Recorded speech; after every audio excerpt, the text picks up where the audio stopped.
Halo guys, welcome to Enatek ID. Jadi pada video ini aku ingin berbincang-bincang terkait Google I/O 2023 yang baru saja digelar oleh Google di Amerika. Dan kali ini lebih menarik karena mulai tahun lalu sih sebenarnya ada beberapa produk hardware mereka yang akhirnya diinfokan, diluncurkan di Google I/O yang biasanya nanti akan ada lanjutannya di sekitar September-Oktober dengan produk terbaru mereka dan biasanya di lini smartphone. Jadi pada Google I/O kali ini yang paling besar banyak sekali diperbincangkan adalah terkait AI. Yang banyak juga dikatakan terkait adanya ChatGPT dan Google seharusnya dengan bank data yang sangat besar pasti akan lebih menarik. Tapi mereka mengatakan dari sisi internal saja dan secara garis besar semuanya dari Google Photos, pengambilan kamera dan lain-lain pastinya ada AI dan memang pada video kali ini dalam arti acara Google I/O juga banyak sekali kata-kata AI yang terus dikatakan dalam presentasi mereka. Jadi pastinya yang pertama mereka perkenalkan terkait software yang terbaru terkait Android 14 yang akan hadir biasanya nanti di akhir tahun. Dan juga dengan adanya update-update besar terkait AI yang ada di Gmail dan juga dari Google Workspace mereka. Selain itu juga adanya terkait produk-produk yang menurutku sangat menarik kali ini, yaitu ada 3. Yang pertama Pixel 7a, lalu yang kedua adalah Google Pixel Fold, dan yang terakhir adalah Pixel Tablet. Baik, yang pertama Pixel 7a di harga $499 hanya beda $100 dibandingkan Pixel 7. Jadi memang Pixel 7 ini tahun lalu bisa dikatakan HP yang terbaik dari beberapa reviewer, salah satunya MKBHD dengan overall yang dapat diberikan. Di sini 7a datang dengan sedikit lebih kecil di 6,1 inch dan juga bezelnya sedikit lebih tebal, lalu IP ratingnya juga lebih jelek. Untuk bodinya juga tidak mendapatkan Gorilla Glass Victus ya, menggunakan Gorilla Glass 3 saja. Lalu baterainya sedikit lebih besar dan juga adanya kamera yang berbeda jika dibandingkan dengan produk Pixel 7. Tapi secara garis besar Pixel 7a ini bisa dikatakan kalau ingin mendapatkan sedikit lebih murah dengan beberapa yang di-cut dari fitur-fitur yang ada dan juga dari hardware tepatnya dari Pixel 7 ya datang di Pixel 7a. Lalu yang kedua terkait Pixel Fold, ini yang menurutku cukup menarik karena Google melakukan decision yang sangat-sangat menarik. Yang pertama terkait bodinya overall ini lebih gemuk ya, lebih lebar karena mereka ingin mendapatkan juga feel HP normalnya, bahkan ketika ditutup hampir sama bagian belakangnya seperti Pixel Phone biasa. Lalu untuk Pixel Fold ini yang di depannya dengan 5,8 inch, bagian dalamnya di 7,6 inch. Dan secara garis besar ini lebih tipis, jadi Google mengutamakan ketipisannya dan memang bezel di dalamnya ketika dibuka itu terasa sangat tebal bagian atas dan bawahnya. Dan beberapa juga mengatakan terkait bezelnya karena pilihan atau decision dari Google sehingga membutuhkan bezel itu untuk memberikan folding phone dalam arti secara experience-nya.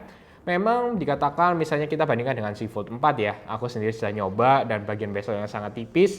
Di sini bezelnya sangat tebal, memang dalam arti kalau untuk fungsional dalam arti kita membuka memang akan lebih oke ya karena tidak langsung mengenai displaynya. Tapi kalau misalnya secara tampilan bagusnya mungkin akan lebih terasa futuristik di Galaxy Z Fold 4 yang akan hadir juga Z Fold 5 di pertengahan tahun nanti.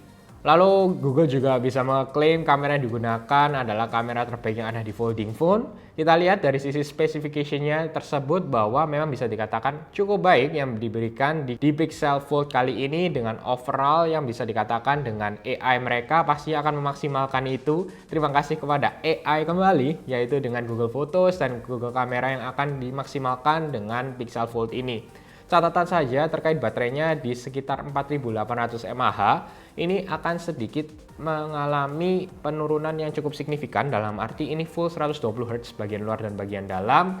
Chip masih sama dengan 12 GB RAM Tensor G2 chip dan bisa dikatakan cukup berbahaya karena Pixel 7 pun baterainya bisa dikatakan hanya standar oke. Apalagi dengan display yang besar, bagian depan dan juga bagian dalamnya di Pixel Fold perlunya banyaknya testing. Nah, terkait harga memang cukup menarik karena sangat mahal, $1.799 dan pastinya tidak resmi Indo. Jadi pastinya ketika kalian nanti datangkan ke Indonesia ada pembayaran pajak dan ini ingat ini di atas $1.500 jadinya pajaknya akan sedikit lebih tinggi. Dan juga terkait produknya ya overall di sini tidak ada service center dan lain-lain pastinya akan sedikit kesusahan. Untuk aku bukan tipe yang suka HP lipat jadi tidak terlalu kaget dan juga tidak terlalu tertarik. Tapi bagi kalian pastinya yang mungkin memikirkan ingin mencoba HP lipat selain Samsung Yap, bisa kalian lihat juga karena dari sisi software pastinya Google sendiri akan memaksimalkan, walaupun saat ini pun aku lihat beberapa video hands-on dari YouTuber luar tidak terlalu baik masih experience-nya karena menunggu developer untuk memaksimalkan aplikasi-aplikasi yang dimaksimalkan di Android Pixel Fold atau khususnya di HP lipat atau khususnya lagi di display besar karena tidak banyak juga dalam arti tablet dan juga untuk penggunaan Android di dalamnya masih belum maksimal. Selanjutnya yang terakhir adalah Pixel tablet. Ini harganya di 499 USD sudah mendapatkan dock yang bekerja sebagai speaker dan juga pengecasan. Jadi menurutku dari harga cukup menarik. Tetapi terkait fungsinya memang sebenarnya ini tablet biasa, tablet Android. Dan ini yang pertama lah bisa dikatakan karena ini bisa dilepas dari docknya. Kalau misalnya kalian mengikuti, Google juga punya seperti hub yang bekerja seperti ini tetapi tidak bisa diambil ya, dalam arti layarnya tidak bisa dipekerjakan sebagai tablet.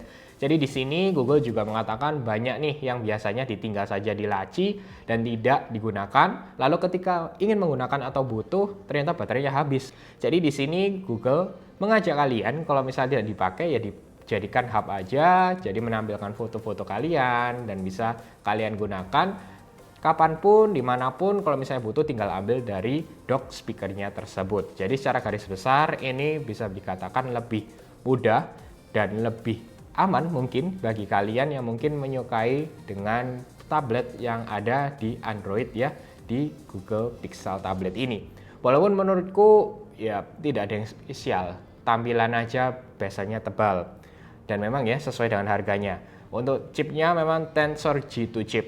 Lalu untuk Androidnya menurutku masih kurang maksimal penggunaannya di sini. Jadi kalian tidak bisa bandingkan sih menurutku dengan high-end level dari iPad yang bisa dikatakan sampai saat ini tablet yang terbaik dari beberapa pengguna ya. Dan untuk aku sendiri, aku sudah coba misalnya dengan Samsung Tab S8 juga sudah sangat menarik. Tapi tetap ada beberapa hal tertentu di iPad yang bisa dikatakan masih sedikit lebih unggul.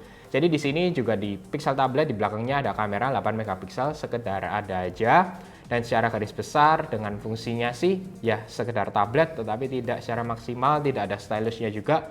Jadi ya perlu kalian pertimbangkan, tapi dengan harga yang ada menurutku sangat menarik lah. Kalau harganya resmi masuk ya, dalam arti itu kan di US, kalau di sini belum ada harga resmi masuk. Kalau kalian sudah mendaftarkan ini kena pajak dan lain-lain, ya menurutku sih akan lebih banyak pilihan yang ada di sini ya. Misalnya kalian ingin tablet Android yang lainnya. Baik, jadi itu aja yang ingin share. Jadi memang menurutku cukup menarik, tidak ada yang terlalu spesial juga. Hanya saja mungkin ini jadi line up terbaru dari Google Ecosystem. Apa yang ingin kalian dapatkan, sebelumnya smartwatch sudah ada. Lalu untuk Pixel Phone sudah mulai ke arah yang benar ya. Dari sisi Pixel 6, Pixel 7 sudah mulai memberikan hasil yang terbaik.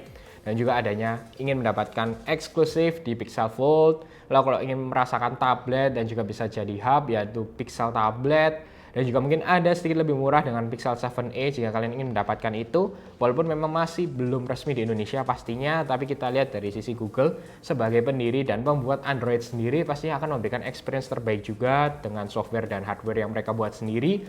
Jadi kita akan lihat juga bagaimana dari perkembangan ini dan bisa diarahkan dengan brand-brand lain dengan HP-HP Android yang akan muncul di akhir tahun 2023 ini. Oke, semoga kalian suka dengan video ini. Jangan lupa untuk share, like, subscribe, dan sampai ketemu di video selanjutnya.